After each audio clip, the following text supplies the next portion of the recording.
한국의 개찰구는 마치 개나 드나들라고 만든 문 같군요. 이 한마디에 스튜디오는 순간 술렁였다. 패널들은 애써 웃음을 참았고 방청석에서는 폭소가 터져 나왔다. 화면에는 출근 시간 서울역의 풍경이 비치고 있었다. 수많은 사람들이 질서정 연하게 오가는 가운데 얇고 낮은 개찰구가 조용히 열리고 닫히기를 반복했다. 이게 세계 최고 수준이라는 KTX의 시스템이라니 농담이겠죠. 어깨를 으쓱하며 말하는 이는 프랑스 국영철도 SNCF의 엔지니어 에리스 뒤랑 아리스 듀란디였다. 그녀는 의기양양하게 팔짱을 낀 채 도발적인 미소를 띠고 있었다. 우리 TGV는 훨씬 견고한 강철 게이트를 씁니다. 이런 건 어린애도 훌쩍 뛰어넘겠어요.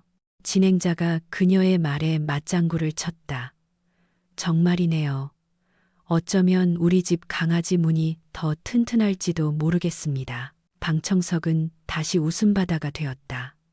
안전의식이라고는 전혀 없군요. 한국인들은 사람을 너무 믿는 거 아닙니까? 조롱과 비웃음이 섞인 그 공간에서 에리스는 만족스럽게 고개를 끄덕였다. 그녀에게 개찰구는 기술력의 상징이었다. 무거운 강철, 감시 카메라, 복잡한 메커니즘. 그것은 신뢰가 아닌 경계를 통해 지켜져야 하는 것이었다. 그래서 그녀는 한국의 이 허술한 개찰구를 도저히 이해할 수 없었다. 정말 저래도 괜찮은 걸까? 누구든 무임승차할 수 있잖아. 그녀의 말에 옆에 있던 남성 패널이 거들었다. 아마 한국인들은 체구가 작아서 저걸 뛰어넘을 힘이 없나 보죠. 또 한 번의 폭소가 터졌다. 방송이 나간 후 소셜미디어에는 한국의 개찰구는 계집문이라는 조롱 섞인 포스팅이 순식간에 퍼져나갔다. 최첨단 기술과 편리한 교통을 자랑하던 대한민국이 예상치 못한 방식으로 세상의 웃음거리가 된 순간이었다. 그러나 며칠 후 에리스는 공동 프로젝트를 위한 현장 답사차 한국을 직접 방문하게 된다. 그리고 공항에서 서울역으로 향하는 그 짧은 시간 동안 그녀는 자신의 비웃음이 얼마나 얄팍한 것이었는지 깨닫기 시작했다. 그녀가 계집문이라 폄하했던 그 작은 개찰구 안에 프랑스는 이미 잃어버렸지만 한국은 꿋꿋이 지켜오고 있는 신뢰라는 위대한 철학이 담겨 있다는 것을. 이것은 한 프랑스 엔지니어가 조롱 속에서 자신이 간과했던 진정한 강인함을 발견하는 이야기이자 우리가 매일 스쳐 지나가는 그 작은 문 하나에 담긴 대한민국이라는 나라의 자부심과 사상에 대한 기록이다. 에리스 뒤랑 35세. 프랑스 국영철도 SNCF 기술부 소속으로 철도 인프라 설계를 책임지고 있다. 주변 사람들은 그녀를 강철의 여인이라 불렀다. 한치의 오차도 용납하지 않는 완벽주의자이자 자신의 일이 국가를 지탱한다는 자부심으로 가득 찬 열정적인 엔지니어.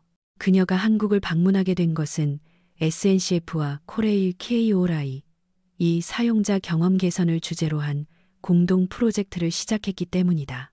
양국의 시스템을 비교하고 서로의 장점을 배우자는 취지였고 프랑스 방송사가 이를 취재하여 특집 프로그램을 제작했다. 바로 그 계집문 발언이 터져나온 문제의 방송이었다. 사실 에리스는 오래전부터 한국에 대해 복잡한 감정을 품고 있었다. 몇 년 전 그녀가 근무하던 철도 회사에서 한국인 승객만을 대상으로 1등석 무료 업그레이드 서비스를 제공한 적이 있었다. 프랑스에서 일어난 열차 사고 당시 위험을 무릅쓰고 아이들을 구한 한국인 관광객에게 감사를 표하기 위한 회사의 선의였다. 하지만 그 후 에리스의 손에 들어온 보고서는 충격적이었다. 그들은 좌석에 쓰레기를 버리고 갔으며 객차 안에서 시끄럽게 떠들고 심지어 다른 사람의 짐을 가져간 사례까지 기록되어 있었다. 이게 그 예의 바르다는 한국인의 모습이라고? 대체 어떻게 된 거지? 한국인들도 변해버린 건가? 그녀는 한국에 실망했고 나아가 경멸에 가까운 감정마저 품게 되었다. 그런 그녀에게는 한 가지 자부심이 있었다. 바로 조국 프랑스의 고속철도 TGV였다. 파리에서 리옹까지 단위 시간, 유선형의 차체 디자인, 안정적인 주행감, 그리고 프렌치 시크가 넘치는 우아한 실내 장식. 이것이야말로 기술의 결정체다. 그녀는 늘 그렇게 자부했다. 엔지니어로서 TGV의 좌석을 디자인한 크리스티앙 라크루아의 예술적 감각에 경의를 표했다. 기술은 아름다워야 한다. 그랬기에 이번 한국 출장은 조금도 내키지 않았다. 한국 따위에서 배울 게 있긴 할까? 비행기 창밖을 보며 그녀는 속으로 중얼거렸다. 방송 취재팀이 동행했기에 평소보다 더 자신감 넘치는 미소를 지을 수 있었다. 프랑스 철도가 세계 표준이라는 오만한 자부심을 안고 그녀는 한국으로 향했다. 그때까지만 해도 그녀는 며칠 뒤 자신의 그 당연했던 생각이 송두리째 무너질 것이라고는 상상조차 하지 못했다. 인천국제공항에 발을 내디딘 순간 애리스는 저도 모르게 숨을 멈췄다. 바닥은 먼지 하나 없이 빛나고 있었고 공기마저 상쾌하게 느껴질 정도였다. 입국 심사대의 직원들은 하나같이 온화한 미소로 그녀를 맞았다. 웰컴 투 코리아. 그 한마디가 이상하게 마음을 따뜻하게 했다. 수화물을 찾는 곳으로 향하는 안내판은 영어, 프랑스어, 중국어 등 다양한 언어로 표기되어 있었고 사람들의 동선은 마치 물이 흐르듯 자연스러웠다. 멈춰서서 두리번거리는 사람도 불필요한 움직임도 없었다. 어떻게 이렇게 부드럽게 움직일 수 있죠? 그녀가 옆에 있던 동료에게 묻자 그는 어깨를 으쓱하며 말했다. 방송용으로 미리 동선을 짜둔 거겠죠. 하지만 애리스의 마음속에는 연출이라는 단어만으로는 설명할 수 없는 감정이 싹트기 시작했다. 공항에서 호텔로 향하는 차창 밖 풍경은 더욱 놀라웠다. 길거리에는 쓰레기 한 점 없었고 신호등은 초 단위까지 정확하게 바뀌었다. 모든 차가 조용히 차간 거리를 유지하며 나아가는 모습은 마치 기계처럼 질서정연했지만 결코 차갑게 느껴지지 않았다. 그녀가 알던 파리의 혼잡함과는 전혀 다른 세상이었다. 며칠 후 그녀는 뉴스를 통해 2024년 세계공항평가에서 인천국제공항이 세계에서 가장 깨끗한 공항 부문 최상위권에 올랐다는 사실을 알게 되었다. 참고로 파리의 샤를 드골 공항은 순위권 밖이었다. 그 수치를 보며 애리스는 쓴웃음을 지었다. 그랬구나. 이건 우연이 아니었어. 깨끗하고 친절하다. 하지만 그건 서비스 정신일 뿐. 한국의 철도 기술과는 별개의 문제야. 그녀는 스스로를 다독이며 서울 도심으로 향하는 공항철도에 몸을 실었다. 열차는 소리 없이 출발했고 차체의 흔들림이 너무나 적어 그녀는 또다시 말로 설명하기 힘든 위화감을 느꼈다. 무언가 프랑스와는 결정적으로 다른 것이 있어. 그게 대체 뭘까? 아직 그녀는 알지 못했다. 다음 날 애리스를 포함한 프랑스 대표단은 코레일 본사를 방문했다. 그들을 맞이한 것은 국제사업부의 김 부장이었다. 그는 온화한 미소와 함께 정중히 고개를 숙이며 영어로 말했다. 귀한 걸음 해주셔서 감사합니다. 먼저 서울역 시설부터 안내해 드리겠습니다. 깔끔한 정장 차림의 김 부장은 단어 하나하나를 신중하게 고르는 전형적인 엘리트였다. 통역을 거치지 않아도 그의 진심이 느껴지는 듯했다. 애리스는 나지막이 전형적인 한국인이군 이라며 옅은 미소를 지었다. 하지만 그 미소는 오래가지 못했다. 에스컬레이터를 타고 내려간 역사 통로 깊숙한 곳, 은빛으로 빛나는 기기들이 모습을 드러냈다. 일렬로 정렬된 개찰구들, 승객이 교통카드를 태그할 때마다 삑 하는 경쾌한 전자음이 울리고 얇은 문이 순식간에 열렸다가 닫혔다. 그 모든 움직임이 놀라울 정도로 조용하고 부드러웠다. 김 부장이 그곳을 가리키며 말했다. 이곳이 저희의 자동 개찰 시스템입니다. 네, 이게 다라고요? 애리스는 저도 모르게 미간을 찌푸렸다. 동료들 사이에서도 피식하는 웃음소리가 새어나왔다. 프랑스에서 늘 보던 육중한 강철 차단봉과는 완전히 다른 모습. 허리에도 미치지 않는 높이의 게이트가 날개처럼 가볍게 열리고 닫힐 뿐이었다. 너무 허술하잖아. 이런 건 어린애도 그냥 넘어가겠는데. 프랑스였으면 사흘 만에 박살났을걸. 비웃음 섞인 말들이 오갔고 통로에는 웃음소리가 울려 퍼졌다. 취재진의 카메라는 그 모습을 놓치지 않고 담았고 방송사 PD는 아주 좋은 그림이네요. 라며 만족스럽게 고개를 끄덕였다. 훗날 이 영상은 프랑스 전역에 방송되어 스튜디오를 웃음바다로 만들었다. 무임승차하는 사람이 엄청나게 많겠군요. 에리스가 코웃음을 치며 말했다. 센서도 둔해 보여서 누구든 슬쩍 따라 들어갈 수 있겠어요. 김 부장은 그저 온화하게 미소 지으며 대답했다. 직접 한번 통과해 보시지요. 그들은 카메라 앞에서 차례차례 개찰구를 통과했다. 바로 그 순간 에리스는 걸음을 멈췄다. 단 한 명도 부정승차를 하는 사람이 없었다. 수백 명의 승객이 연이어 통과했지만 밀치거나 서두르는 혼란은 찾아볼 수 없었다. 삑삑삑 카드 찍는 소리가 규칙적으로 울려 퍼지고 사람들은 마치 하나의 리듬에 맞춰 걷는 듯했다. 김 부장이 담담하게 말을 이었다. 이 개찰구는 1분에 최대 70명이 통과할 수 있습니다. 이것은 부정승차를 방지하기 위함이 아니라 이용객의 흐름을 끊지 않기 위해 설계되었습니다. 방지를 위한 것이 아니다. 에리스는 그의 말을 되뇌었다. 의심을 전제로 만들어진 프랑스의 개찰구, 신뢰를 전제로 설계된 한국의 개찰구, 단지 문 하나를 사이에 두고 두 나라의 문화적 차이가 선명하게 드러났다. 개찰구를 통과하는 사람들의 뒷모습을 응시하며 에리스는 문득 조국의 역 풍경을 떠올렸다.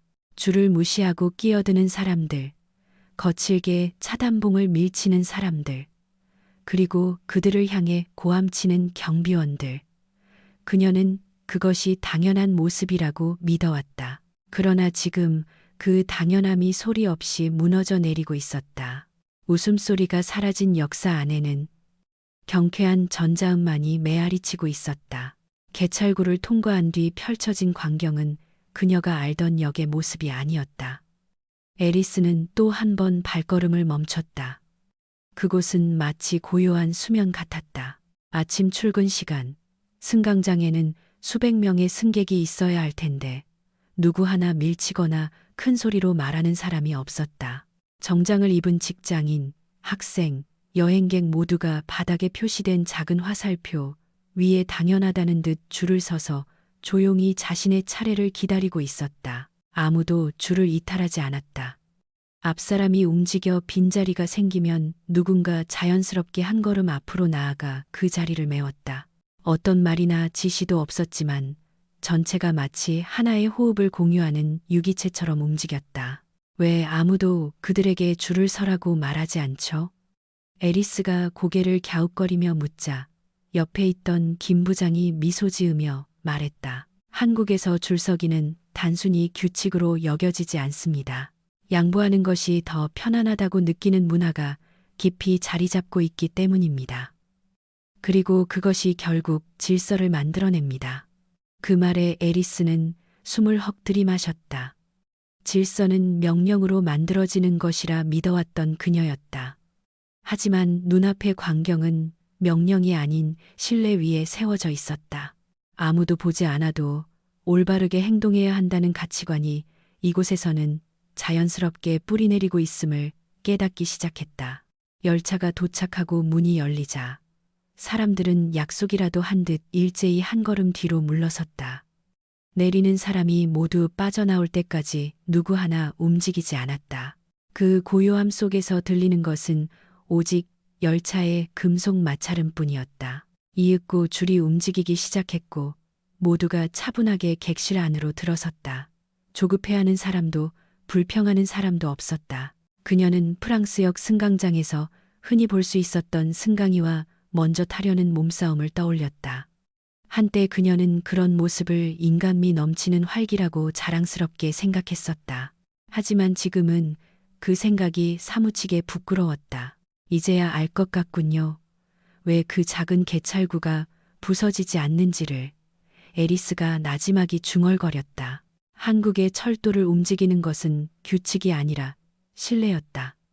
감시가 아니라 자율이었고 기계가 아니라 사람의 마음이었다. 그녀의 말이 채 끝나기도 전에 열차는 물 흐르듯 미끄러지며 움직이기 시작했다. 애리스는 숨을 죽인 채 손목시계를 바라보았다. 시침과 분침이 예정된 출발 시각과 단 1초의 오차도 없이 일치했다. 현재 출발 오차 제로입니다.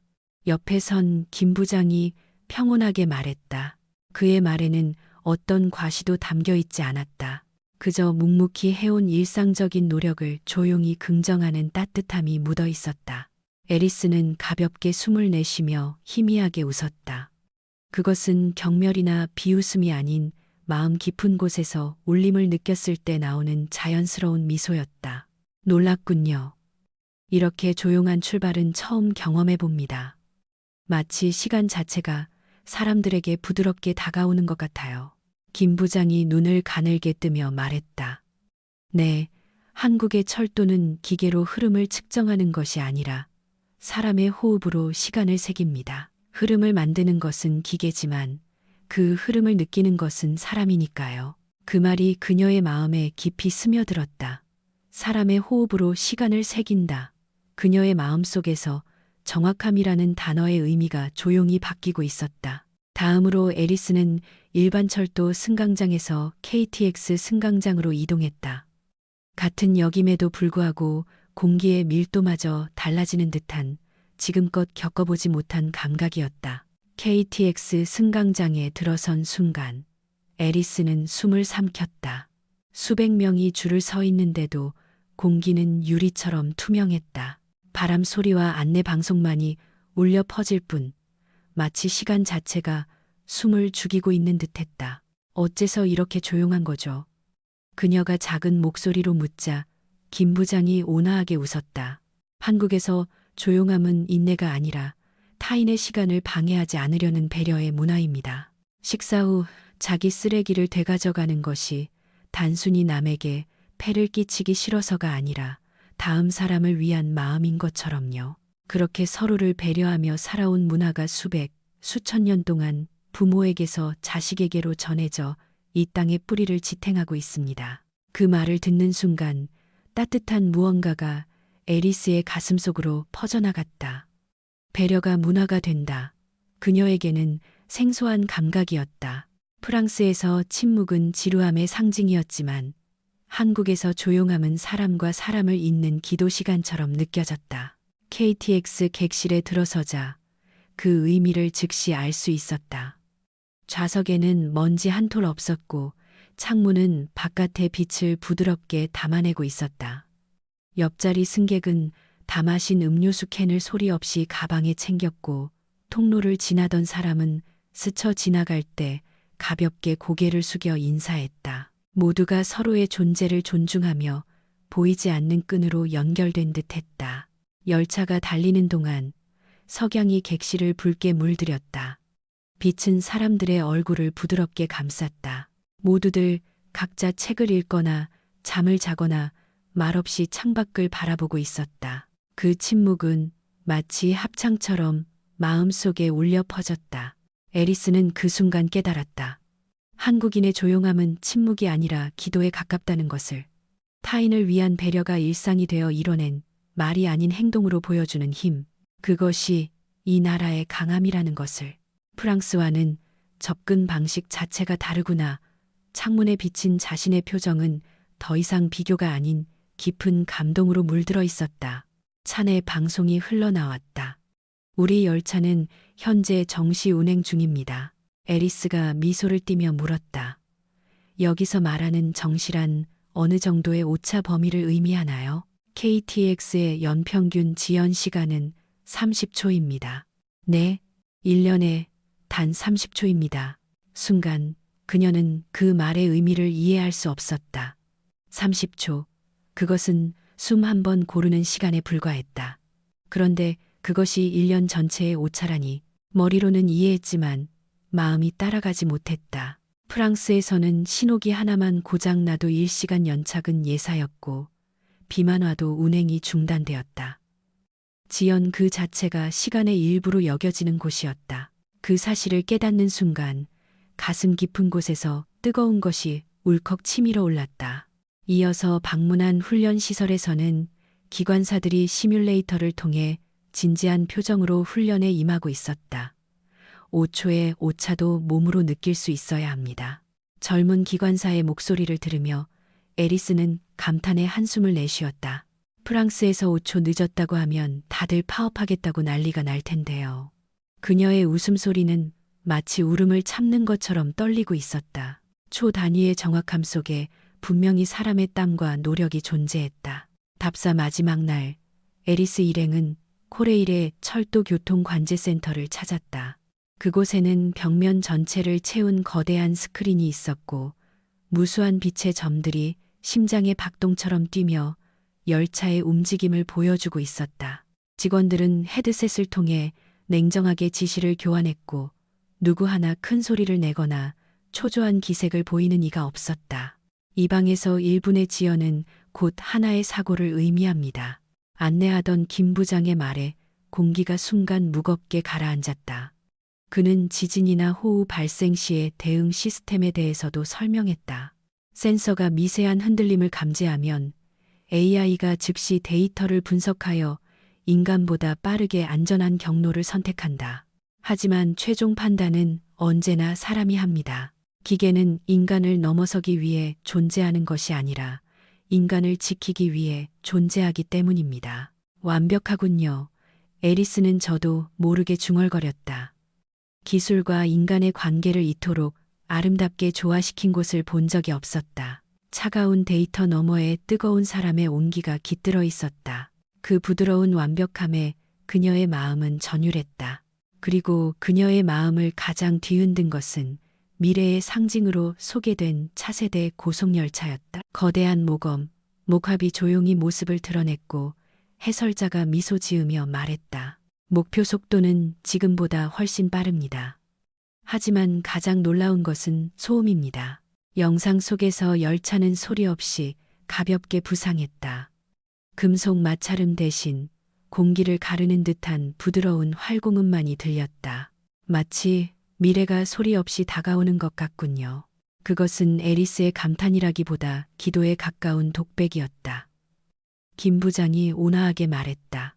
한국의 철도는 빨리 가기 위해 존재하는 것이 아니라 사람들을 확실하고 조용하게 목적지까지 데려다주기 위해 존재합니다. 그 순간 애리스의 마음속 무언가가 녹아내렸다. 프랑스에서 속도는 자부심이었지만 한국에서 조용함은 신뢰의 증명이었다. 화려하지 않지만 완벽하다. 그녀는 마음속으로 되뇌었다. 한국은 소리 없이 미래로 나아가는 섬이구나. 그녀는 그렇게 확신하며 조용히 눈을 감았다. 귀국 전날 밤 호텔 로비에서 애리스는 한 통의 이메일을 받았다. 발신인은 그녀가 출연했던 방송사의 팩트체크팀이었다. 제목은 1등석 승객 매너 논란에 대한 진상규명. 메일을 여는 순간 그녀는 숨을 멈췄다. 과거 프랑스에서 문제를 일으켰던 그 매너 없는 승객들. 1등석을 무료로 이용했던 그들은 한국인이 아니었다. 조사 결과 한국인으로 위장한 일부 다른 국적의 여행객들이 위조 여권을 사용했던 것으로 밝혀졌다. 그 순간 날카로운 통증이 심장을 관통했다. 승강장에서 질서정연하게 줄을 서고 조용히 차례를 기다리던 한국인들의 모습이 눈앞에 다시 떠올랐다. 아무도 다투지 않았고 아무도 소란을 피우지 않았다. 그녀가 애써 외면하려 했던 현실이 비로소 구체적인 증거가 되어 눈앞에 나타났다. 내가 틀렸어. 가냘픈 목소리가 그녀의 입에서 흘러나왔다. 그것은 자신의 무지를 탓하는 자책이 아니었다. 보고도 보지 못했던 자신에 대한 깊은 후회였다. 그것은 패배가 아닌 배움의 시작이었다. 귀국하는 비행기 안에서 그녀는 노트북을 열었다. 조용함, 신뢰, 인간 중심의 설계. 한국에서 배운 단어들이 페이지를 가득 메웠다. 이것을 프랑스 철도에 적용하자. 그 생각이 그녀의 마음속에서 조용히 타오르기 시작했다. 귀국 후 에리스는 기술부 회의에서 제안했다. 제가 만들고 싶은 것은 이용자를 통제하는 시스템이 아니라 신뢰를 전제로 한 시스템입니다. 인간을 의심하는 것을 전제로 개찰구와 역사를 짓는 시대는 이제 끝났습니다. 처음에는 동료들 모두가 그녀를 비웃었다. 하지만 그녀는 포기하지 않았다. 몇 달 후 한 지방 도시의 신축된 역에 에리스가 제안한 사람을 믿는 동선 설계가 채택되었다. 감시 카메라를 줄이고 통로를 넓히고 이용자들이 자연스럽게 서로 양보할 수 있는 구조를 만들었다. 결과는 놀라웠다. 분쟁이 줄었고 운행 효율은 높아졌다. 역이 평화로워졌어요. 아이들을 안심하고 데려올 수 있게 됐어요. 이용자들의 목소리를 들을 때마다 에리스의 가슴은 뜨거워졌다. 경비원마저 신기한 일입니다. 카메라가 줄어들었는데 사람들은 오히려 더 부드러워진 것 같아요 라고 말했다. 완공된 승강장에 서서 바람을 맞으며 그녀는 미소 지었다. 조용함은 신뢰에서 비롯된다. 한국에서 보았던 그 아침의 풍경이 지금도 그녀의 마음속에서 선명하게 울리고 있었다. 몇 주 후 프랑스 공영방송에서 한국 취재 특집 프로그램이 방영되었다. 제목은 침묵이 이끄는 나라, 대한민국. 프로그램의 시작은 에리스가 인천공항에 내리던 순간부터 그녀가 겪었던 여정이었다. 소리 하나 들리지 않는 승강장, 질서정연한 줄, 그리고 마치 하나의 호흡처럼 작은 개찰구를 통과하는 사람들의 모습. 스튜디오의 방청석은 점점 쥐 죽은 듯 조용해졌다. 내레이션이 흘러나왔다. 이 작은 개찰구 안에 세상이 잊고 있던 신뢰라는 가치가 존재합니다. 프로그램이 끝나는 순간 스튜디오의 패널들은 약속이라도 한 듯 박수를 치기 시작했다. 그것은 환호가 아닌 깊은 경의가 담긴 조용한 박수였다.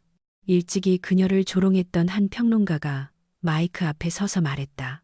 정말 아이러니하군요. 우리는 한국의 개찰구가 개진 문 같다고 비웃었지만 사실은 우리 마음이 폐허였던 겁니다. 그건 결코 작은 문이 아니었습니다. 그것은 신뢰로 들어가는 입구였습니다. 그 한마디의 장내는 다시 정적에 휩싸였다. 그리고 누군가 나지막이 말했다. 한국의 진짜 기술력은 소리 없는 곳에 있었군요. 방송 후 이 다큐멘터리는 전 세계 언론에 소개되었고 소셜미디어에는 수많은 댓글이 쏟아졌다. 배려의 문화가 세계 최고의 철도를 만들었다. 신뢰는 어떤 센서보다 강력한 보안 장치다. 그들은 규칙이 아닌 마음으로 움직인다. 이 나라의 조용함에 눈물이 났다. 댓글창 아래에는 에리스가 설계한 신뢰의 역 사진이 첨부되어 있었다. 햇살이 쏟아지는 승강장, 그곳을 걷는 사람들의 얼굴에는 어딘가 모를 자부심과 부드러움이 깃들어 있었다. 마지막 내레이션이 조용히 흘러나왔다. 한국의 개찰구는 단순히 문이 아니었다. 세계가 본 것은 신뢰라는 이름으로 그려진 한국인의 마음 설계도였다. 화면이 서서히 어두워지며 하얀 글씨가 떠올랐다. 침묵은 텅 빈 것이 아니라 신뢰가 자라나는 공간입니다.